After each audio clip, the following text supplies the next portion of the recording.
અરે સોનાની કુલડી આ તો મારી નથી.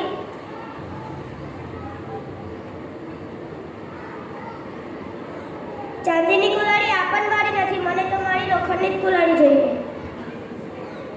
હવે આ કુલડી મારી છે.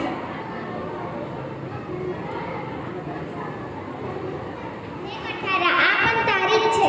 બીજાનું છે હું કેવી રીતે લઈ